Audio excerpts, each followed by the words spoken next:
Owls in the Family, Chapter 8, Part 1. And you notice that I wrote 5 plus 1 plus 1 plus 1, that's 8. Okay? So another Roman numeral there. All right. And there's this cute little picture here of Mr. Great Horned Owl peeking out from somewhere. All right, the question I asked last time was, what were the 3 games Wool played with? But basically, he played them on Mutt. Number 1 was the bone hiding game. Number 2 was the dinner eating game. And number 3 was the tail squeeze game. And I think this is the worst game of all. Poor Mutt. Anyway. All right, just before we read this chapter today, we're just going to talk about something. And I know we've talked about this in other books as well. But when we read books from a long time ago, people use different kinds of words. They have different attitudes. They behave differently because civilization and people's cultures change over time. Sometimes they change for good. Sometimes they change for bad. Sometimes they just change. We're going to talk about this word respect. This is important to think about while we're reading this today. Now, in the chapter today, Billy is going to refer to an Indian. And even at one point, he calls him an Injun, okay, which is like a slang term for Indian. And we talked about this a lot in social studies. So you all know that he is not referring to somebody from India. He is referring to a First Nations person. But this book was written 70 years ago. And it wasn't until 30 or 40 years ago, I would say 30 years ago, that people actually started not to use the term Indian in Canada and turned to words like First Nations, Aboriginal peoples, First Peoples. Those are all respectful ways of talking about people that lived on this land first. And then, of course, we learned a lot about the individual groups of First Nations, which could be Cree, Squamish, Tawasin, Musqueam, all kinds of names that we hear. And we don't really even think about them sometimes, but those are all names of particular nations within the First Nations. Now, when we're reading a book that has words in it like this, are we being racist? Well, I'm going to say that I know that I am not a racist person. And I'm going to consider the fact that the book was written in 1951. And I remember growing up, and that is true, that people did use this word. Okay? So I think when I'm reading, as long as I really remind myself who they are really talking about and that attitudes have changed over time, I think I feel okay about reading this. I don't agree with the words that he uses, but this book is from a different place and time. So I'm just going to ask you just to be mindful today when we read the chapter, that when Billy uses those words, that he's not living in our time, and that certainly we do better today, and we do a better job of being respectful of other people's cultures, especially the First Nations. We're not perfect, but we're definitely moving in the right direction. Okay? Chapter 8. The banks of the Saskatchewan River were very steep where the river ran through the prairie to the south of Saskatoon. And about 2 miles downstream from the city was a perfect place for digging caves. Bruce and Marie and I had our summer headquarters down there in an old cave some hobos had dug a long time ago. They had fixed it up with logs and pieces of wood so it wouldn't collapse. You have to be careful of caves because if they don't have good strong logs to hold up the roof, the whole thing can fall down and kill you. This was a good cave we had, though. My dad had even come there and looked it over to make sure it was safe for us. It had a door made of a piece of tin roofing, and there was a smokestack going up through the ceiling. Inside was a sort of bench where you could lie down, and we had 2 old butter crates for chairs. We put dry hay down on the floor for a carpet, and under the hay there was a secret hole where we could hide anything that was specially valuable. The river ran only a hop, skip, and a jump from the door of the cave.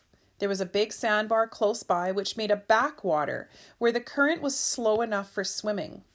Standing right beside the swimming hole was the biggest cottonwood tree in the whole of Saskatchewan. One of its branches stuck straight out over the water, and there were old marks on it where a rope had cut into the bark. An Indian, and remember to be mindful when we're reading this, an Indian who was being chased by the Mounties, that's the RCMP, a long, long time ago was supposed to have hanged himself on that branch so the Mounties wouldn't catch him alive. We used to go to our cave a couple of times a week during the summer holidays, and usually we took the owls along. Wool had learned how to ride on the handlebars of my bicycle, but Weeps couldn't keep his balance there, so we built a kind of box for him and tied it to the carrier behind the seat. Mutt and Rex used to come too, chasing cows whenever they got a chance, or racing away across the prairie after jackrabbits. We would bike out to the end of 3rd Avenue and then along an old Indian trail that ran along the top of the riverbank. When we got close to the cave, we would hide our bikes in the willows and then climb down the bank and follow a secret path. There were some pretty tough kids in Saskatoon, and we didn't want them to find our cave if we could help it. Wool loved those trips. All the way out, he would bounce up and down on the handlebars, hooting to himself with excitement or hooting out insults at any passing dog. When we came to the place where we hid the bikes, he would fly up into the poplars and follow us through the tops of the trees. He usually stayed pretty close though, because if he didn't, some crows would be sure to spot him, and then they would call up all the other crows for miles around and try to mob him. When that happened, he would come zooming down to the cave and bang on the door with his beak until we let him in. He wasn't afraid of the crows. It was just that he couldn't fight back when they tormented him. As for Weeps, we'll just stop and look at the pictures so you can see Wool on the front handlebars, and then you can see behind Billy in the little box that they've built, there's Weep, who's much more shy and timid, and you can see the dogs are just loving this. As for Weeps, he usually stayed right in the cave where he felt safe. One summer afternoon when we were at the cave, we decided to go for a swim. The 3 of us shucked off our clothes and raced for the sandbar, hollering at each other, "Last one's in, last one in's a Dutchman." In half a minute, we were in the water, splashing around and rolling in the slippery black mud along the edge of the sandbar. It was great stuff to fight with. Nice and soft and slithery, it packed into mushy mud balls that made a wonderful splash when they hit something. Whenever we went swimming, Wool would come along and find a perch in the hanging tree where he could watch the fun. He would get out on the big limb that hung over the water, and the more fuss and noise we made, the more excited he became. He would walk back and forth along the limb, hoo-hooing and ruffling his feathers, and you could tell he felt he was missing out on the fun. This particular day, he couldn't stand it any longer, so he came down out of the tree and waddled right to the river's edge. We were skylarking on the sandbar when I saw him there, so I gave him a yell. "Hey, Wool! Come on there, Wool, old owl! Come on out here!" Of course, I thought he would fly across the strip of open water and light on the dry sand where we were playing. But I forgot Wool had never had any experience with water before, except in his drinking bowl at home. He got his experience in a hurry. Instead of spreading his wings, he lifted up one foot very deliberately and started to walk across the water toward us. It didn't take him long to find out he couldn't do it. There was an almighty splash, and spray flew every which way. By the time we raced across and fished him out, he was half drowned, and about the sickest looking bird you ever saw. His feathers were plastered down until he looked as skinny as a plucked chicken. The slimy black mud hadn't improved his looks much either. I carried him ashore, but he didn't thank me for it. His feelings were hurt worse than he was, and after he had shaken most of the water out of his feathers, he went galumphing off through the woods toward home on foot. He was too wet to fly, without a backward glance. Toward the middle of July, Bruce and I got permission from our parents to spend a night in the cave. Murray couldn't come because his mother wouldn't let him. We took Wool and Weeps with us, and of course, we had both dogs. In the afternoon, we went for a hike over the prairie looking for birds. Mutt, who was running ahead of us, flushed a prairie chicken off her nest. There were 10 eggs in the nest, and they were just hatching out. We sat down beside the nest and watched. In an hour's time, 7 of the little chickens had hatched before our eyes. It was pretty exciting to see, and Wool seemed just as curious about it as we were. So just before I continue on, so a prairie chicken is a wild species of chicken. They look like that. That would be the male with the little feathers. And then baby prairie chickens, chicks look very similar to regular chicks, but you can see they have these little black spots on them.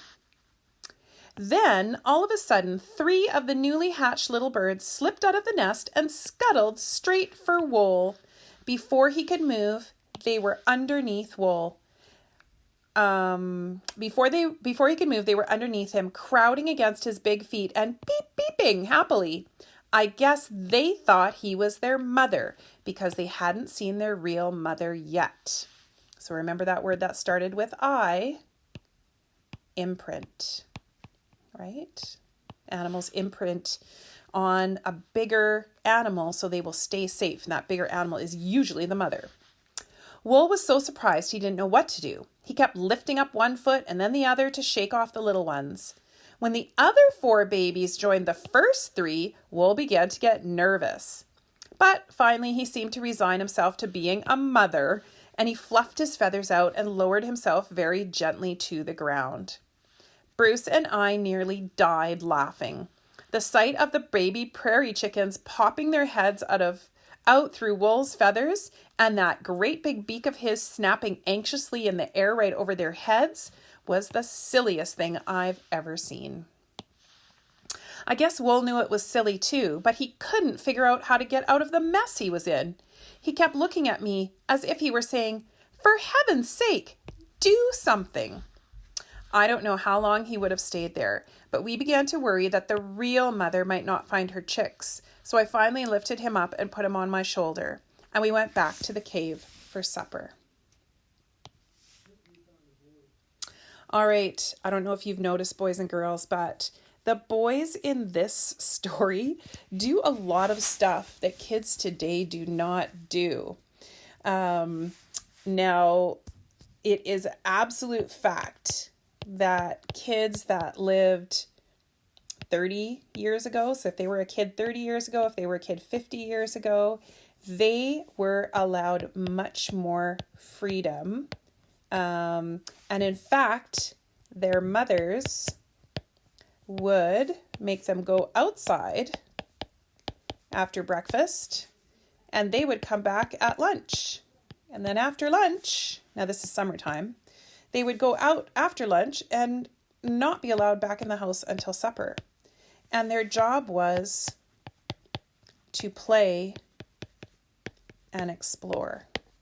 And they were very independent. So today I know it is much different for kids today. Your parents might buy you a cell phone soon, so when you're walking to high school, you can always contact them. I mean, there were no phones. So if somebody got hurt, one of the other kids would have to go back and get the parent and get them to come out. But the parents also just did not worry as much as parents do today. And I don't know, you can think about this. Would your parents let you go and play in a cave that you have dug out of dirt by a riverbank that is miles away and let you stay there for the whole daytime? And then would they let you sleep in that cave overnight without any adults around or anything like that? So probably not. I mean, one of the mothers didn't let them, but 2 of the mothers did. And I know that when I was growing up, we would get TV time.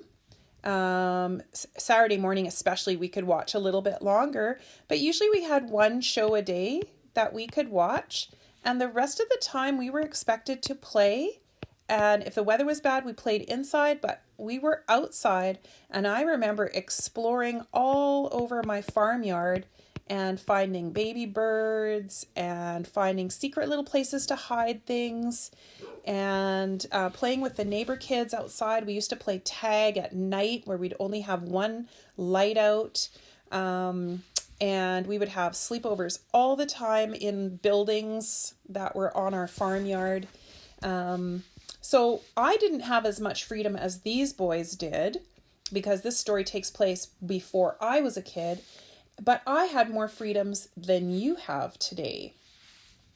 When I was a kid, freedom just to go and be outside and not have an adult around. So here's the question.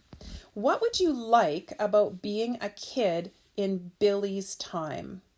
So what would you like think about the things that Billy gets to do. What would you like about that? And what would you not like about being a kid in Billy's time? And please don't put no video games, because that's too easy. Think about other stuff besides screen time. What would you not like about being a kid in Billy's time? Would you not like it that there's any adult around? Would you not like it that there were organized sports? No organized sports to play. If you wanted to play baseball when you were a kid in Billy's time, you just got a ball and a bat and you went out and found kids and you played baseball. There weren't any team practices. There weren't any soccer team practices. You just played soccer with whoever was in the neighborhood. Okay, and then the other thing to consider too is that, if you get in trouble or somebody's bullying you, what do you do today? You go and tell an adult.